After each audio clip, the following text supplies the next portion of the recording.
আসসালামু আলাইকুম everyone, welcome back to Kairat tiny world. আশা করি সবাই ভালো আছেন। আমি আজকে আমার ইউনিভার্সিটিতে গিয়েছিলাম, তো সেখানকার কিছু ভিউ আপনাদের দেখাচ্ছি। আমার ইউনিভার্সিটির নাম সাভার বিশ্ববিদ্যালয়। তো আমি এখান থেকে অনার্স করেছি। তো আমার একটু কলেজে কাজ ছিল, তো আমি সেজন্য আর কি গিয়েছিলাম কলেজে। তো আমি কাজ শেষ করে বাসায় ফিরছিলাম, তো ভাবলাম যে আপনাদের জন্য কিছু ভিউ ক্যাপচার করে নিয়ে যাই, যেন আপনারা আমার কলেজটাকে একটু দেখতে পারেন। আমাদের কলেজের মাঠটা মোটামুটি বড় আছে, আর এটা রাস্তা। এখান দিয়ে যাওয়া আসা করা হয়। দুই সাইডে ছোট ছোট বড় বড় গাছপালা আছে। সামনে আবার মসজিদও আছে, এখানে নামাজ পড়া যায় পুরুষ মানুষের জন্য। এটা মেন গেট, এখান দিয়ে যাওয়া আসা করা হয় কলেজে। সাভার সরকারি কলেজ।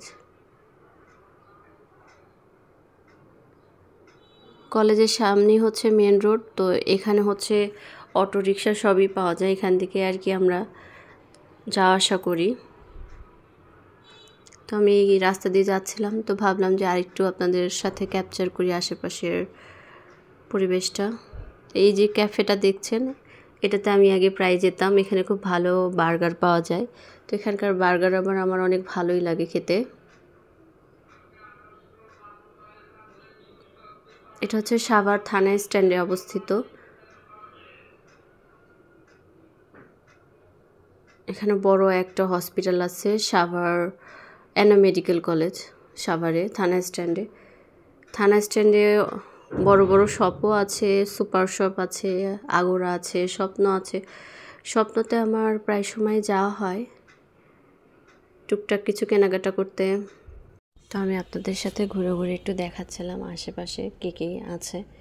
এখানে ফ্রাই প্যানের সেকশন, এগুলি ভালো লাগে দেখতে। আসলে নিজের সংসার হলে বা বিয়ে হয়ে গেলে মেয়েদের শখের জিনিসে পরিণত হয়ে যায় এইসব ডেকোরেশন বা কুকারিসের জিনিসপত্র। এখানে কমফোর্টার আছে শীতকালের জন্য বিভিন্ন রকমের। এখানে মামপটের সেকশন ছিল, আমি দেখছিলাম যে কোনো নিউ কালেকশন এসেছে কিনা,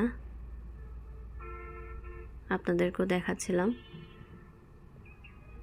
অনেক রকমের টিফিন বাটি আছে এখানে, সার্ভিং বাটিও বলা যায়, যেগুলো জিনিসপত্র রেখে ফ্রিজেও রাখা যায়, এয়ার কন্টেনার টাইপের। আমি আমার মেয়ের জন্য এখান থেকে অনেক আগে একটা মামপট নিয়েছিলাম, অনেকদিন ইউজ করেছিলাম।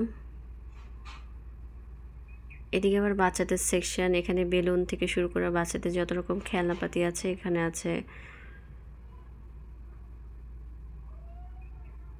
এদিকে খাবার দাবারের সেকশন, চাল ডাল বিভিন্ন রকমের মশলাপাতি পাওয়া যায়। এখানে আবার নুডলসের সেকশন ছিল, এখানে বিভিন্ন রকমের কোরিয়ান থেকে শুরু করে বাংলাদেশি, দেশি বিদেশি সব রকমের নুডলস পাওয়া যায়। এর আগে আমি এখান থেকে কোরিয়ান রামেন নুডলস নিয়েছিলাম, তো দেখছিলাম ওরকম আগের মতো সেই রামেন নুডলসটা পাওয়া যায় কিনা। রামেন নুডলসটা ট্রাই করার পর ভালো লেগেছিল আমার, তাই আমি খুঁজছিলাম। কিন্তু আমি আগের বার যেটা নিয়েছিলাম সেটা এখন আর পাচ্ছিলাম না, তাও ঘুরে ঘুরে দেখছি পাওয়া যায় কিনা।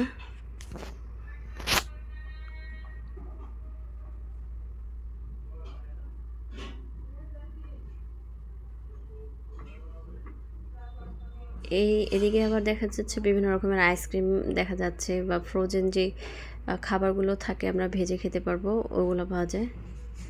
তো আমার কেনাকাটা মোটামুটি শেষ। তো যেতে যেতে আবার আমার মেয়ের জন্য এখান থেকে আমি 2 প্যাকেট চিপস নিয়ে নিলাম। তারপর আমি যেখানে লাইন ধরে কাউন্টারে টাকা জমা দেওয়ার জন্য দাঁড়িয়ে গেলাম। এখানে বিভিন্ন রকমের ড্রিঙ্কস ছিল, সফট ড্রিঙ্কসগুলো। তো আমি ওয়েট করছিলাম, টাকা পেমেন্ট করে আমি এখান থেকে বেরিয়ে যাই। তা আপনার আশেপাশে আমার কী কী দোকানপাট আছে সেগুলো আপনাদের দেখাচ্ছিলাম। এখানেও কম্পিউটার ল্যাব, কম্পিউটার দোকান বেশ কিছু, চারিদিকে ওষুধের দোকান ছিল, ফার্মেসি, অ্যাপেক ছিল। এদিকে আমি যে যাচ্ছিলাম, যেতে যেতে আমার মনে পড়লো যে আমি এখানে ইচ্ছে করলে আমার মেয়ের জন্য আমি একটা টেস্ট ট্রিট থেকে একটা কেক নিয়ে যাই। আমার মেয়ে আবার পেস্ট্রি খেতে অনেক ভালোবাসে, তো আমি টেস্ট ট্রিট থেকেই নেই সবসময় পেস্ট্রি আমার মেয়ের জন্য। তো আমি যাচ্ছিলাম সামনেই টেস্ট ট্রিটের দোকান, কিন্তু আমি চলে এসেছি এখানে।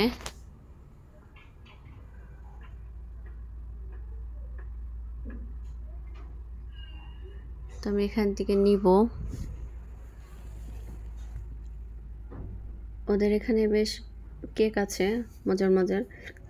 আমরা যখন কেক কিনি টেস্ট ট্রিট থেকে বেশিরভাগ কেক কেনা হয় জন্মদিন কিংবা যে কোনো কেক কাটার অনুষ্ঠানে।